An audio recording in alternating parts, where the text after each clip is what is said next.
Olá, meus alunos e minhas alunas de genética. Essa é a nossa aula 2, que eu vou falar sobre os genes, o ambiente e o organismo.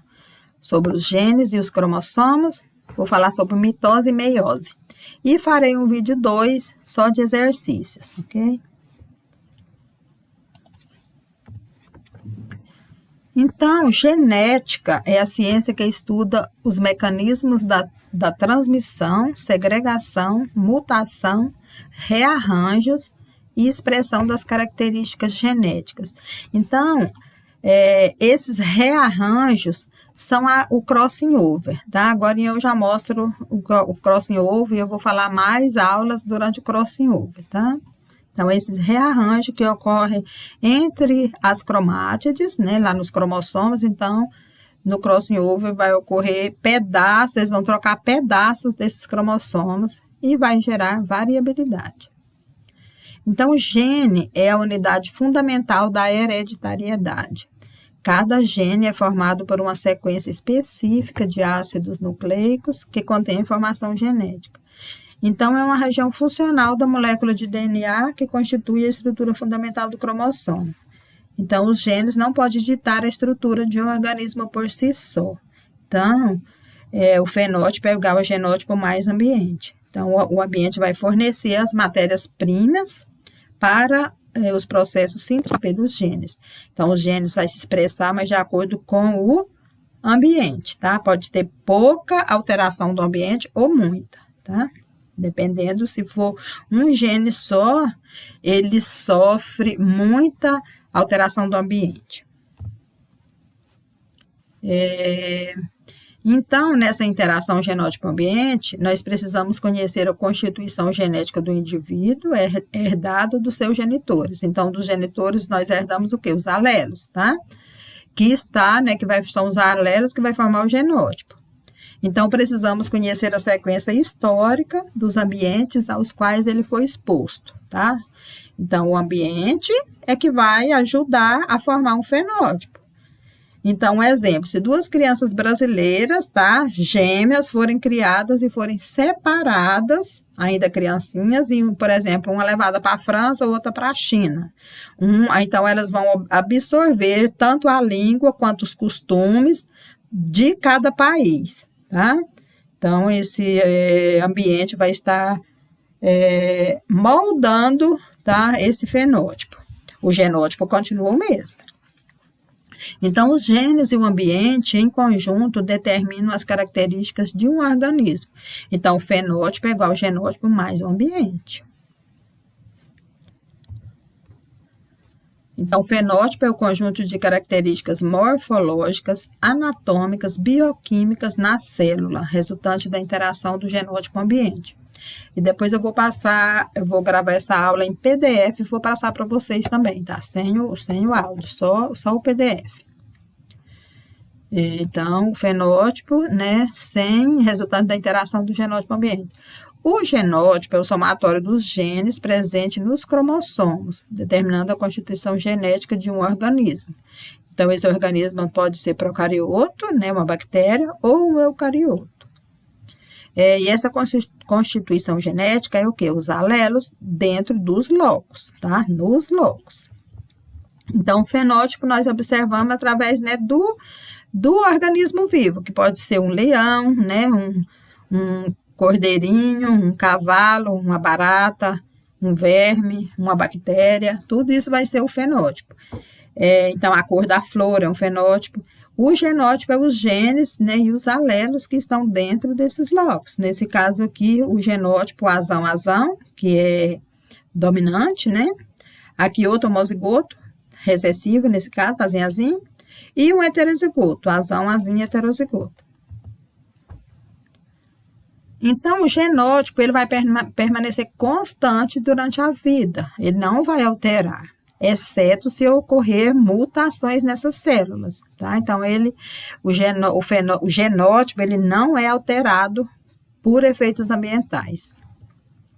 Já o fenótipo, ele vai mudar continuamente durante a vida do organismo, à medida que os genes interagem com o ambiente. Um exemplo, então, de um fenótipo de uma criança. Vou dar um exemplo humano. Então, a criança, ele, né, o bebezinho, é muito diferente quando ele tem 15 anos, quando ele tem 40 anos, quando ele tem 80 anos. Então, o fenótipo vai se expressando, vai mudando continuamente, da medida que os genes vão se expressando, tá? E de acordo também com o ambiente que ele está. Então, a análise genética, ela pode ser feita de duas formas. A análise direta, que é a análise que os melhoristas fazem, por exemplo, para trabalhar com plantas, tá? Essas duas rosas aqui de cima. Então, é observar as propriedades morfológicas e fisiológicas, né, de indivíduos que ele fez um cruzamento, tá? Então, é cruzar e estudar os padrões de herança na prole, tá? Como que está obedecendo? Qual lei que está obedecendo? Está obedecendo a primeira lei de Mendel ou a segunda lei de Mendel? Como que está ocorrendo essa herança genética, tá? Então, ele vai estudar lá no fenótipo e também pode estudar no genótipo, né? E a análise genética reversa. Então, ela vai determinar a sequência do DNA no genoma. Então, é quando a gente faz o sequenciamento. Então, a gente está estudando para tentar, né, estudar e definir, por exemplo, saber a função de cada gene. Então, tentar descobrir quantos genes tem e quais as funções desses genes. Então, isso é a análise genética reversa.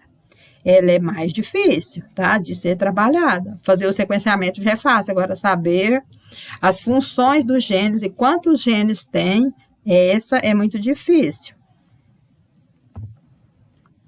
Então, novamente, genótipo, então nós temos loco ou locus, é a mesma coisa, o mesmo significado, é um sítio específico que um gene ocupa em um cromossomo. Então, todos os alelos de um gene ocupam o mesmo loco, tá? Se for um indivíduo diploide, lá vai ter 2 alelos. Se for triploide, vai ter 3 alelos. Então, loci é o plural de loco ou locus. Então, aqui em cima está no singular, loco ou locus, e o plural é loci. Aqui mostra um par de alelos, par de cromossomos homólogos, né? Então, aqui um heterozigoto, então, azão, esse primeiro é um azão e o segundo é o seu homólogo azinho. Então, ele é diferente aqui nessa região do locus, tá? Então, locus é só um desse locus aqui, que tem dentro deles, se ele for diploide, né? Ele tem 2 alelos. Então, aqui, né, representando um homozigoto dominante, então, um alelo desse, um veio do pai e o outro veio da mãe, tá? Dentro de cada um. Dentro desse aqui vai ter 2 e desse aqui vai ter 2, né? Eles são iguais. Então, como que ocorre essa interação genótipo-ambiente? Por exemplo, em soja.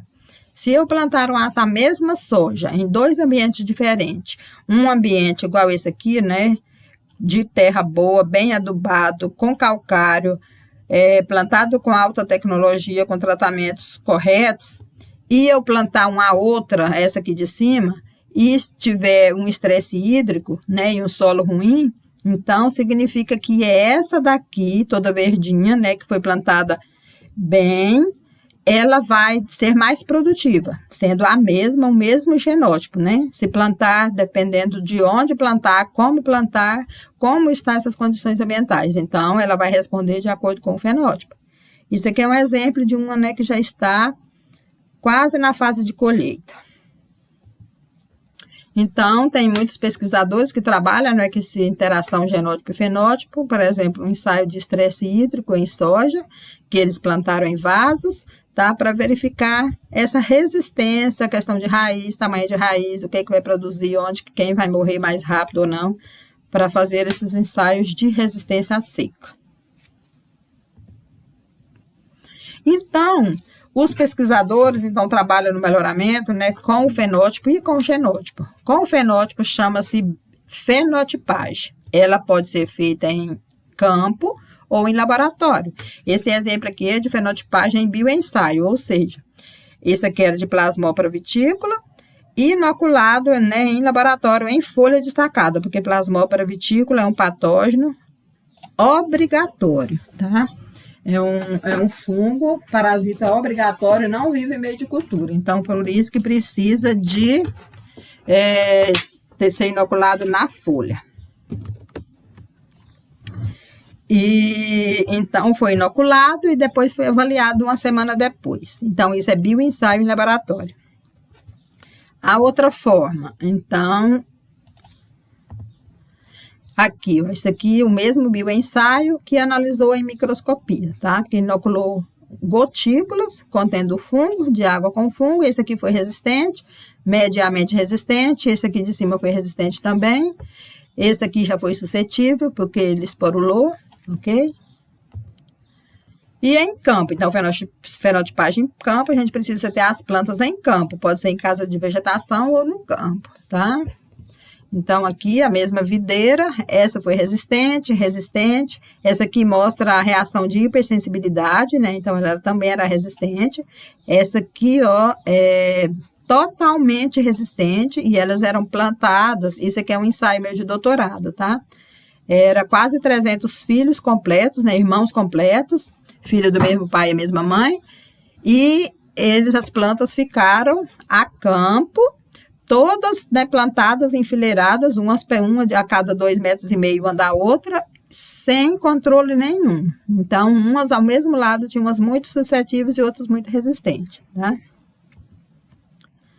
Então, aqui, essa aqui foi suscetível, né, altamente suscetível, e essa aqui também suscetível, tá?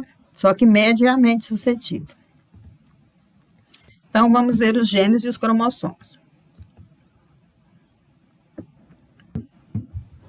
Então, os genes são unidades de informação hereditária que formam os cromossomos, formados por sequências especiais de centenas ou milhares de pares de bases nitrogenadas, tá? Então, são centenas de milhares mesmo, muitas. E essas bases nitrogenadas, né, são aquelas 4 no DNA. A adenina, timina, então a adenina se liga sempre com a timina, e a citosina se liga sempre com a guanina. E os genes determinam as características próprias de cada espécie. Então, esses genes, né, vão especificar essa sequência de aminoácido que serve de base para a síntese de proteína. Aqui mostrando, então, uma fita de DNA. Então, essa região rosa é uma região gênica, tá? Então, é uma região grande que tem muitas sequências das bases nitrogenadas aqui em cima. Depois, elas vão, né, ocorrendo a condensação, e aí vão ser condensadas em forma de cromossomos, vão formar os cromossomos, tá? Então, essas proteínas, né, que são enzimas, vão atuar na estrutura e nas funções metabólicas das células para o funcionamento do organismo. Então, precisa ser produzido proteínas constantemente. Não sei se é na terceira ou na quarta aula que nós vamos ver a síntese de proteína. Então, o genoma, né, é o conjunto completo dessas informações genéticas de um organismo e está contido no DNA. Aqui a mesma coisa, mostrando, né, 3 regiões gênicas, tá, do DNA. E aqui uma célula de um eucarioto que tem 3 pares de cromossomos. Ó, esse grandão, ó, um e o seu homólogo. Esse e aquele lá, eles não ficam pareadinhos juntinhos, não, tá? Só durante a meiose que eles ocorrem o pareamento, senão eles ficam misturados. E nos eucariontes, eles estão contidos no núcleo, tá?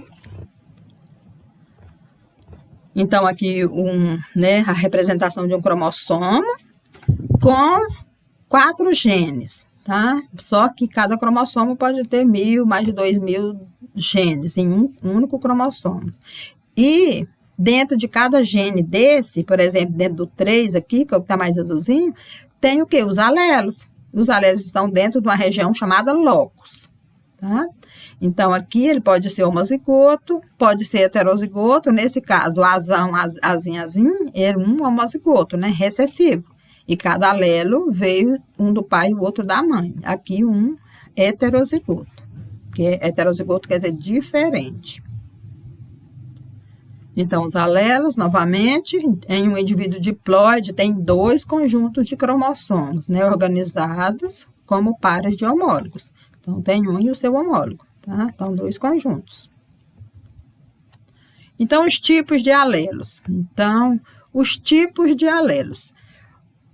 Homozigoto, tá? Que é igual, homo igual. Azão, ou azão, azim. Né? Então, são os genes representados no mesmo alelo.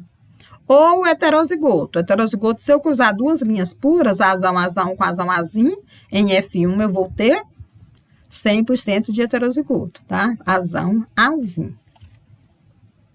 Então, o alelo pode ser dominante. Então, o alelo dominante, ele determina qual a modalidade de uma característica irá se expressar. Então, é aquele que vai se expressar. E o alelo recessivo, ele vai se expressar só se ele tiver em dose dupla, ou seja, os dois. Então, aqui é exemplo dessa flor. O WW, né, maiúsculo, é o homozigoto dominante, ele é roxo, flor roxa. Aqui o heterozigoto é o W maiúsculo, W minúsculo, flor roxa também. Por quê? Porque o W maiúsculo mascarou a expressão do W minúsculo aqui no heterozigoto. E aqui a flor branca. Então, o fenótipo recessivo de flor branca, ela está se expressando por quê? Porque os dois são iguais e é WW minúsculo. Então, dose dupla de minúsculo, de recessivo, tá? Então, o marcador, na aula passada eu já mostrei isso para vocês, teste de paternidade, verificar os alelos. Então, esse aqui era um marcador microsatélite, codominante, então, ambos os alelos são expressos, tá, na codominância. Tanto o alelo dominante quanto o alelo recessivo. Não ocorre o mascaramento do alelo dominante no alelo recessivo, não ocorre o mascaramento, ambos são expressos. Então, vou provar que são expressos. Então, a mãe tem o alelo 149 e o 161. O pai tem o alelo 153 e 171, tá? Por exemplo, se os dois segundos fossem recessivos, eles não seriam expressos, né? Mas eles são expressos porque o marcador é codominante. Então, ambos os alelos são expressos. E ele é totalmente informativo. Significa o quê? Que os alelos são diferentes. Ou eles não se repetem, tá vendo? 149, 161, 153 e 171. A segregação aqui vai ficar 1 para 1 para 1 para 1, né? Não são 4? Então, 4 alelos diferentes. Todos serão expressos nos filhos e irmãos completos. Então, esse híbrido aqui, 215, ó, pegou 153, que 153 é aqui desse pai aqui, e pegou 161, que é da mãe. 149 nesse outro aqui veio da mãe, e 171, quem tem 171 é o pai. Esse outro pegou 161, que é da mãe, e 171 do pai, ok? Então, ele pega um do pai e um da mãe, para cada loco. Se ele tiver 30 mil locos, cada um loco daquele vai pegar um alelo do pai e um da mãe. Então, o núcleo, então, numa célula diploide, né, possui um núcleo, que é uma estrutura presente nas células dos eucariotos, e é lá que contém o DNA, tá? E ela é delimitada por uma membrana nuclear. Então, as funções do núcleo é o quê? Regular o metabolismo, né, através de reações químicas dentro da célula. Armazenar informações genéticas na célula. E ela possui proteínas com função de regular a expressão gênica. Então, essa expressão gênica, tudo isso está no núcleo, ok? Que vai regular, dependendo da idade, do estádio fenológico, né, por exemplo, da planta. Isso tudo é expressado, esses genes estão contidos lá no núcleo, lá no cromossomo, tá? Então, quando for eles precisar ser expressos, é aí que vai ocorrer a meiose, tá? Então, ou a meiose ou mitose, né? Dependendo do processo. Então, vai ocorrer a transcrição, o pré-processamento do RNA mensageiro, o transporte do RNA mensageiro, que foi formado no núcleo para o citoplasma. Então, a transcrição ocorre no núcleo e a síntese de proteína vai ocorrer no citoplasma, ele vai sair. Nós vamos ver isso direitinho depois na próxima aula. Então, os componentes no núcleo, nós temos o envelope nuclear, né, que é a carioteca, que ela contém poros. Através desses poros que o RNA mensageiro vai sair para que ocorra a síntese de proteína, tá? Nucleoplasma, ou cariolinfa, que é um líquido viscoso constituído de água, enzimas, nucleotídeos, moléculas energéticas. E a cromatina, que é um complexo de DNA e RNA enrolados em proteínas histonas. Nessa aula de hoje, o mais importante é isso aqui, ó. A cromatina, né, enrolada em proteínas histonas, que aí é que vai proteger o DNA. E o nucleolo é a estrutura densa e compacta do interior do núcleo, que é essa que o nucleolo é a região mais condensada, tá? A função é produzir continuamente substâncias para a formação dos ribossomos. Então, eles estão aqui no núcleo, que é o centro organizador dos ribossomos. Os ribossomos estão no citoplasma, mas quem produz essas substâncias está aqui no núcleo mais central do núcleo, no núcleo. Então, aqui é o núcleo. Então, nós vamos ver a cromatina. O que mais importa para nós aqui, então, o nucleolo está aqui, que vai formar a substância para cadê, meu Deus do céu, esqueci, dos ribossomos. E o que eu quero mostrar aqui para vocês nessa foto é essas proteínas histonas. Então, o DNA fica envolto nessas proteínas histonas, para que eles sejam protegidos. Com isso, vai ficar estável e não vai ocorrer nada com esse DNA, porque ele está totalmente protegido aqui, tá? Com essas proteínas aqui, histonas. Então, aqui, estrutura da cromatina. Então, a cromatina é DNA e RNA associados a proteínas, né? Todo o material genético associados a proteínas. E cromatina, o termo cromo, que significa cor. Então, nós temos a eucromatina, que sofre condensação e descondensação, né? E a heterocromatina, que fica sempre no estado de alta condensação. Então, a heterocromatina é essa aqui mais escura, que está bem pretinha. E a eucromatina, que está contida na maioria do DNA, é essa aqui que condensa e descondensa, essa parte mais clara. Então, a eucromatina é o nosso DNA ativo, tá? Que vai se expressar como proteínas ou como enzimas, e que sofre a condensação e descondensação, que é aquela parte mais clara da foto. E a heterocromatina é o DNA inativo, tá? Com funções estruturais durante o ciclo celular. Então, regiões altamente condensadas. Eu vou voltar aqui na foto, então, essa parte mais clara de eucromatina é a parte do DNA e RNA que condensa e descondensa, é a parte ativa, tá? E essa escurinha é a parte inativa. Então, o genoma, né, é toda a informação hereditária codificada no DNA de um organismo. E os cromossomos é o que contém os genes de uma espécie. Então, os genes estão dentro do cromossomo, dentro de uma região chamada locus. Então, aqui a fita de DNA de fita dupla, né, que vai se condensando até formar o cromossomo, ok? E ela fica envolta nas proteínas histonas. Então, para a proteção do DNA. A proteção e a estabilização. Então, eles estão protegidos por essas proteínas. Então, novamente, aqui mostra as fitas de DNA. Aí elas vão sendo enroladas nas fitas, né, de proteína histona. E depois, né, então essa parte toda aqui é chamada de cromatina. Então, ela vai enrolando e condensando até formar o cromossomo, que esse aqui é duplo, tá? Esse é duplo com o centrômero bem no centro. Então, o cromossomo é a estrutura que contém uma longa molécula de DNA associada a proteínas histonas. E eles são vistos no microscópio óptico, tá? Então, o cromossomo, ele pode ser cromossomo simples ou cromossomo duplo. Então, o cromossomo simples tem, né, eles possuem 2 braços e um centrômero. Então, aqui é um duplo, então, braço, e as cromátides são o que se separam durante a meiose, tá? Que elas são puxadas para os polos da célula. Então, a cromátide é cada um dos 2 filamentos de DNA formados pela duplicação de um cromossomo durante a fase S da intérfase, né? A fase de síntese.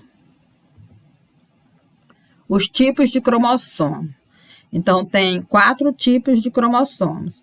O metacêntrico é o que possui o centrômero bem no centro. Submetacêntrico, o centrômero é mais acima. Acrocêntrico é mais para cima ainda, e o telocêntrico é bem na pontinha. Então, só existe um braço, né? um par de braços aqui, não existe os 4 braços. Então, aqui mostra essa foto, eu tirei essa foto do livro, aquele livro das borboletinhas, do Griffiths, tá? Eu tirei a foto e joguei para cá. Então, a constituição química e a arquitetura dos cromossomos. Então, quando a gente vê uma molécula, né, um octâmero de histonas. Então, são proteínas histonas envolvendo o DNA. Então, o DNA é esses pretinhos aqui, ó, essas bolinhas pretinhas, parecendo uns colarzinhos. Então, ele está totalmente enrolado nas proteínas, tá? As proteínas histonas. Aqui nessa foto é esses azulzinhos, que parece uma correntinha, que é a hélice dupla de DNA, em forma de hélice, né? Espiral. Então, a função é estabilizadora, ou seja, estabilizar o DNA. Aqui, mostrando os cromossomos, então, na maioria de animais e plantas, possuem genoma diploide, né, significando que eles contêm 2 genomas completos, ou seja, dois cromossomos. Então, aqui, ele possui 3 pares de cromossomos. Então, o cromossomo 1, por exemplo, verdinho, ó, tem 2 verdinhos. Aí tem 2 vermelhinhos e tem 2 cinza. E aqui é eles condensado, tá? Então, ele descondensou e ficou assim. Aqui ele todo condensado, ele fica tudo juntinho, tá? Ele condensa e descondensa, né? A cromatina, a iocromatina. No genoma humano, o exemplo do genoma humano. O genoma humano é uma sequência de 23 pares de cromossomos do núcleo e cada célula humana diploide. Dos 23 pares, 22 são cromossomos autossômicos e um é um par sexual. Então, o cromossomo X nas mulheres, então as mulheres são XX e o Y é só nos homens. Então, o homem tem XY e a mulher XX. Então, 2N é igual a 46 e N igual a 23. Então, a célula haploide, né, essa de cima aqui, N igual a 23. E o 2N igual a 46, que é o diploide. E aqui uma foto mostrando um cromossomo, né, duplo.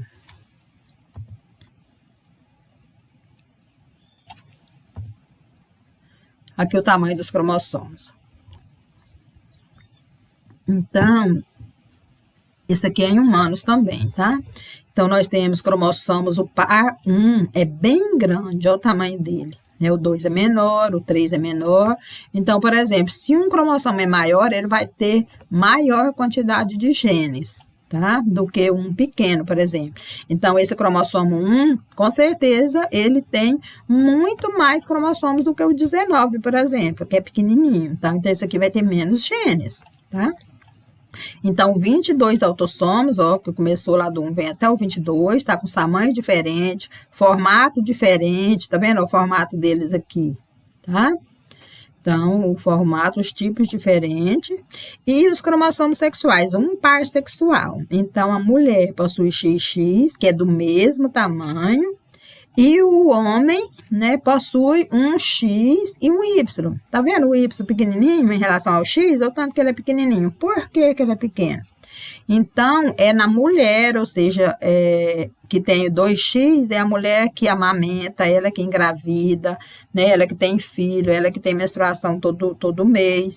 Então, por isso que contém mais informações para toda essa parte reprodutiva da mulher, tá? Por isso que os dois, né, o 2X e o X é maior do que o Y em relação ao homem.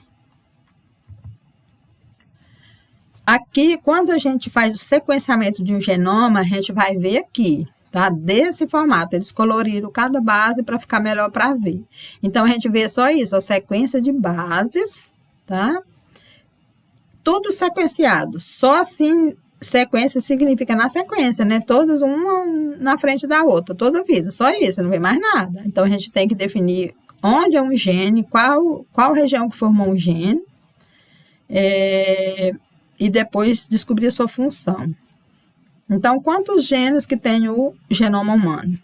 Então, o genoma humano, o genoma nuclear, então nós temos genoma nuclear, né, no núcleo, e mitocondrial. O genoma mitocondrial, ele é de herança materna, depois nós vamos ver. Então, são 37 genes no genoma mitocondrial, já se sabe.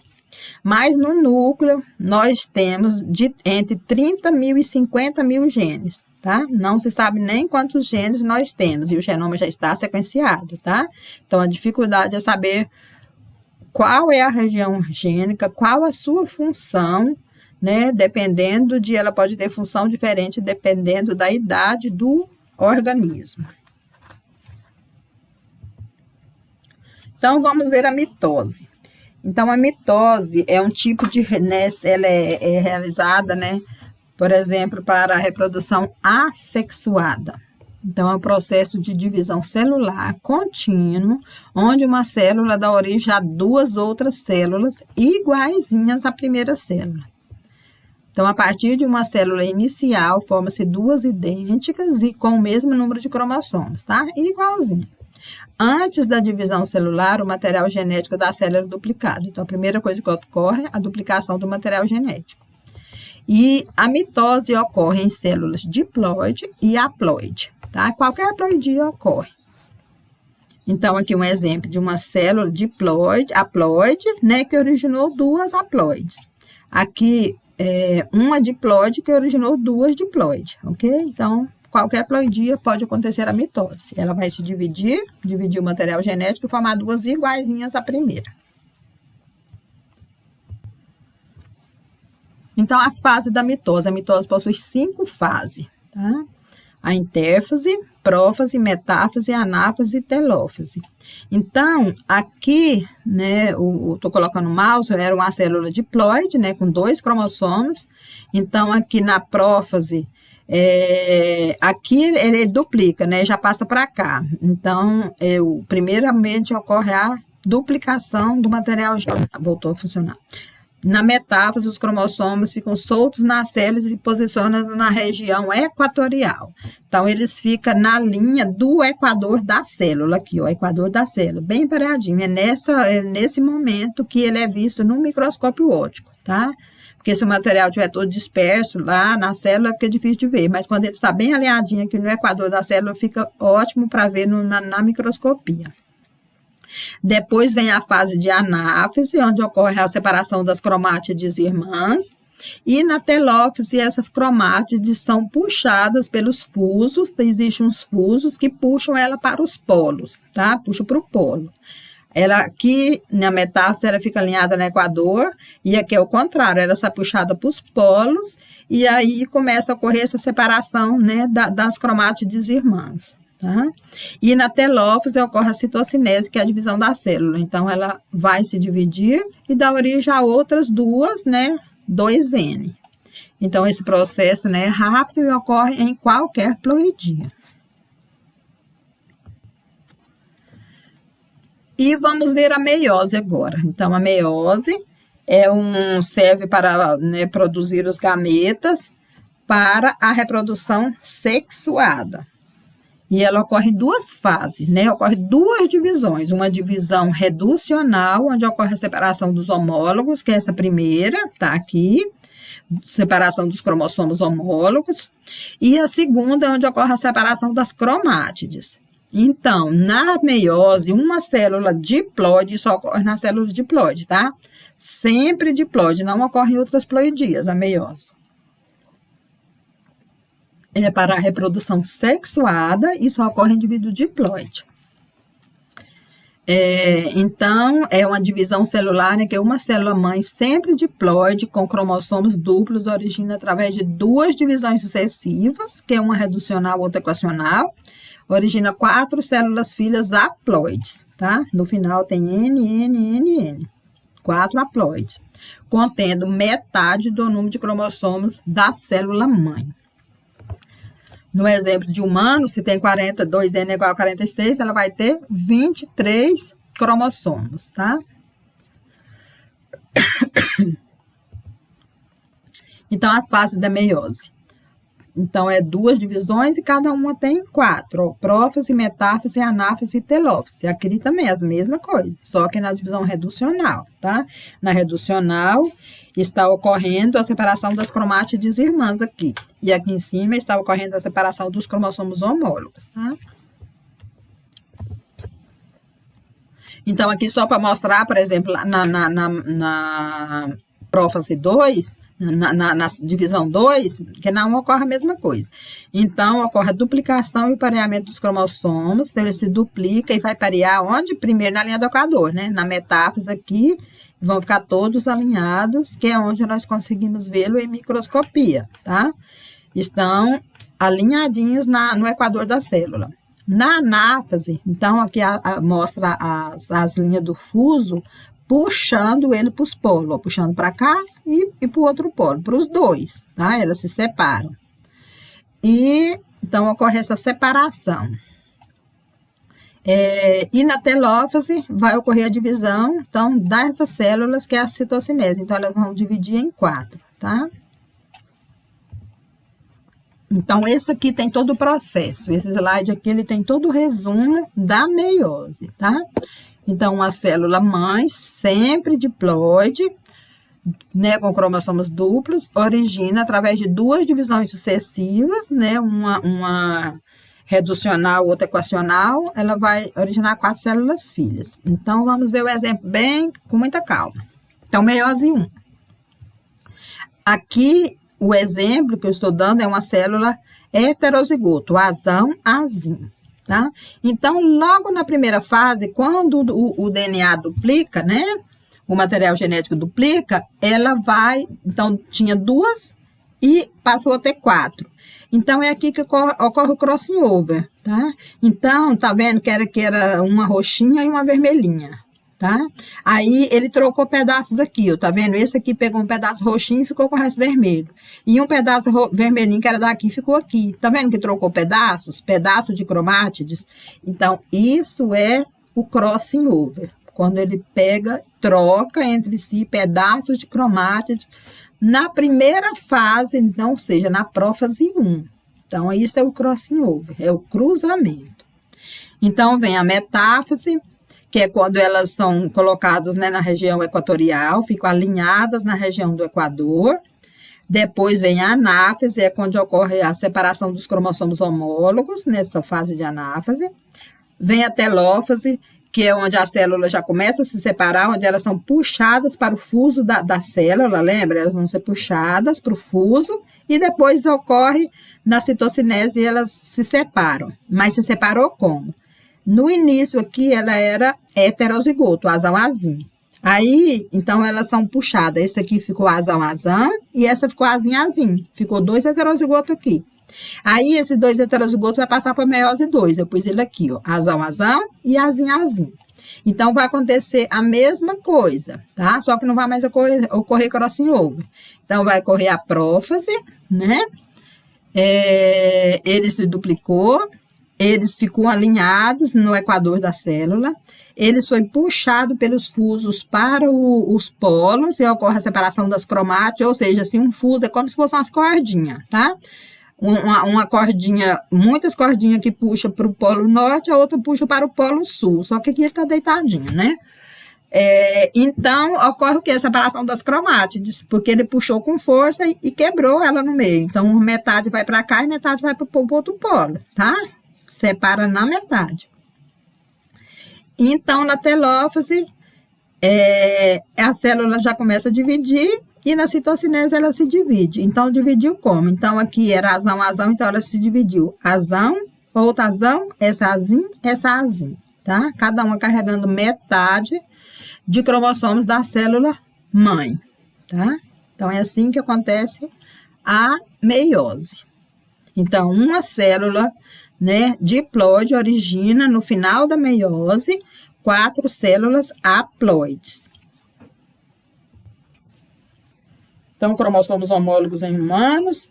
Então, cada cromossomo presente no espermatozoide encontrará correspondência nos cromossomos do óvulo.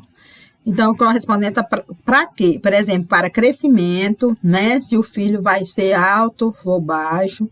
Para a cor dos cabelos, ele vai achar correspondência, né? No local do cromossomo, se o cabelo tiver no cromossomo 5, por exemplo, então, esse vai achar correspondência para o outro, né? No do pai e no da mãe. O tipo de sangue, tá? O tipo de sangue, se for O, do grupo O, não pode sair do O, tá? Grupo de olho, cor dos olhos, então ele vai achar correspondência, ok? Então, eu coloquei aqui, ó, todas as fases para vocês estudarem, tá? Da meiose, eu vou fazer o PDF, não vou ler ele, não. Então, a meiose, a divisão da meiose. A meiose ocorre para a formação de células sexuais, né? N, haploide. Então, as células sexuais, o óvulo e o espermatozoide é célula haploide, tá? N. Então, na meiose, os gametas ficam com o número de cromossomos reduzidos à metade. A cada célula deixa de ser diploide. Então, no exemplo humano, diploide igual a 46 cromossomos, passa para ser haploide com N igual a 23 cromossomos. Então, quando o gameta materno se une ao gameta paterno, o número de cromossomos da espécie é restabelecido, tá? Então, ele pega 23 do pai, 23 da mãe, e a criança vai ter 46 cromossomos, que é o número da espécie humana. Para cada espécie, gente, tem uma quantidade diferente de cromossomos. Na outra aula eu falei para vocês, o arroz tem 12 pares de cromossomos, a uva tem 19 pares de cromossomos, então, o humano, nós temos 46 pares de cromossomos. Então, aqui com foto, né, fica bom para ver. Então, o homem, né, diploide com 46 cromossomos, a mulher, né, também diploide com 46. Então, durante a meiose, ela vai gerar 4 células N, né, para o homem, de espermatozoide com 23 cromossomos. E nos da mulher vai formar 4, né, de óvulos com 23 cromossomos.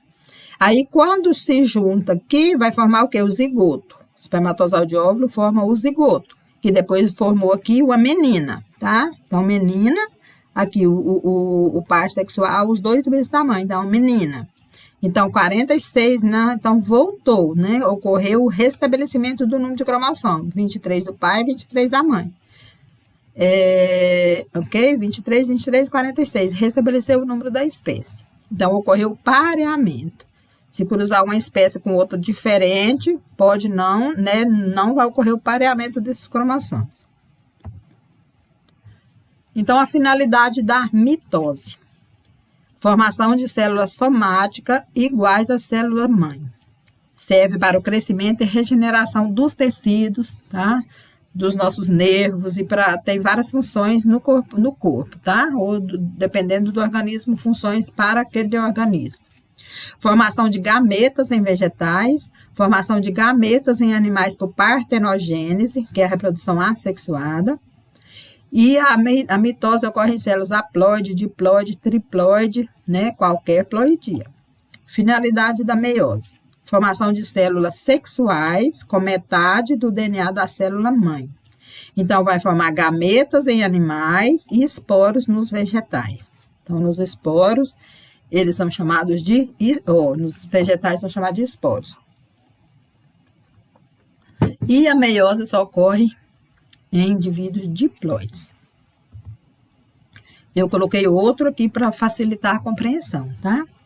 Então, na mitose, só ocorre uma divisão celular, né? Então, na meiose, vai ocorrer 2 divisões celulares, a divisão reducional e a divisão equacional, tá? Então, na mitose, ocorre qualquer ploidia. Na meiose, só nos indivíduos diploides. A mitose acontece toda a vida e a meiose não acontece toda a vida. Então, é para a reprodução sexuada. A mitose, ela vai produzir 2 células e a meiose, ela produz 4, tá? 4 células haploides. E a mitose vai gerar células somáticas, tá? Para produzir, por exemplo, os nervos. Então, somáticas, células iguais à mãe, e ela não gera variabilidade, então, sem variabilidade genética. Já as células aqui da meiose, vai gerar células sexuais, tá? Então, espermatozoides e óvulos, com metade do DNA da célula mãe, e vai gerar variabilidade, então, com variabilidade genética. Variabilidade genética de quê? De genes diferentes. Por exemplo, se vier para o Brasil um japonês, esse japonês casar com uma brasileira, o que vai passar? alelos diferentes que só tinha lá no Japão e ele passou, né, para os seus filhos quando ele teve filhos com a mulher brasileira. Então, está gerando variabilidade, ou seja, alelos diferentes que vai fazer o quê? Um fenótipo diferente, né? O fenótipo diferente, com o olhinho puxado. Então, esse é o exemplo, né, de meiose e mitose aqui que eu posso dar para vocês. Então, a reprodução que eu falei para vocês, partenogênese, é o tipo de reprodução assexuada que acontece, né, em animais em que o embrião se desenvolve de um óvulo sem ocorrência de fecundação. Então, o óvulo não é fecundado. Então, isso acontece, por exemplo, então os machos de abelha, de vespas e de formigas surgem pela partenogênese de óvulos não fecundados, tá? Então, os machos são haploides e as fêmeas são diploides. Tá? O zagão, operário e a abelha rainha. Então, Partenon, do grego, significa crescimento e desenvolvimento de um embrião sem fertilização. Então, as fêmeas não precisam, né, quer dizer, são fêmeas que procriam sem precisar de machos, que as fecundem. Isso acontece em alguns peixes, em nematóide, por exemplo, o Meloidógena incógnita. Acontece essa reprodução assexuada por partenogênese. Ocorre em plantas também, tá? Então, aqui nós temos os peixes cartilaginosos, que o esqueleto formado por cartilagem, né, a arraia, esse peixe aqui, que parece um tubarãozinho, esse aqui que eu morro de medo dele, que uma vez ele enroscou e subiu nas minhas pernas, essa espécie desse calango aí.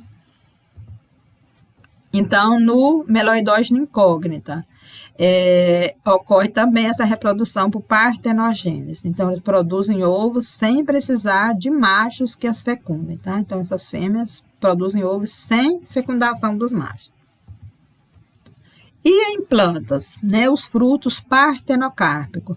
Então, os frutos partenocárpicos são aqueles sem semente. Então, os grãos de pólen formam-se no interior das anteras, né? As anteras, a parte masculina, só que não é fora, porque o normal não é o pólen ser formado fora da antera e ser solto e ser disperso pelo vento. Então, aquilo ocorre dentro de um saco polínico. Então, chama saco polínico aqui, ó. Aqui um saco polínico, tá? Então, são um tipo de uma célula meristemática, onde ocorre essa formação, então o pólen cresce dentro, tá? Dentro. Então, o saco embrionário envolve sem meiose. Então, são sacos polínicos. Depois ocorre o abortamento desse saco.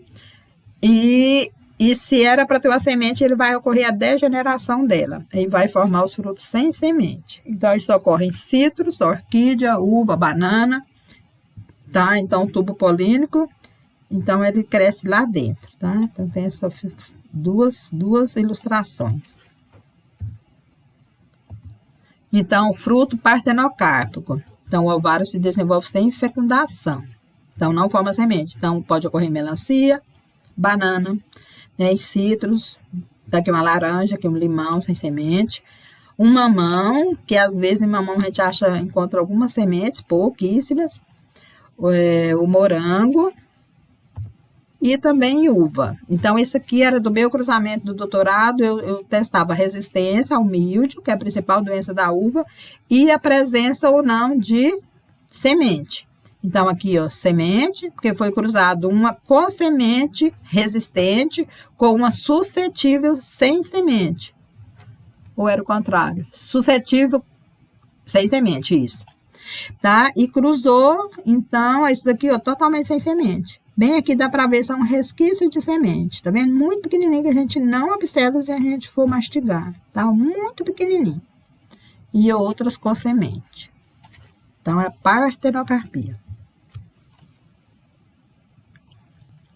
Ok? Terminamos a aula de hoje. Eu vou fazer outro vídeo só para os exercícios e vou colocar exercícios também na plataforma Educa para vocês. Tenha bons estudos. Qualquer dúvida, vocês perguntem no grupo de WhatsApp, ok? Não carreguem dúvidas, podem perguntar que eu vou responder. O que vocês não entenderem aqui, pode perguntar, ok? Tenham uma boa semana e bons estudos.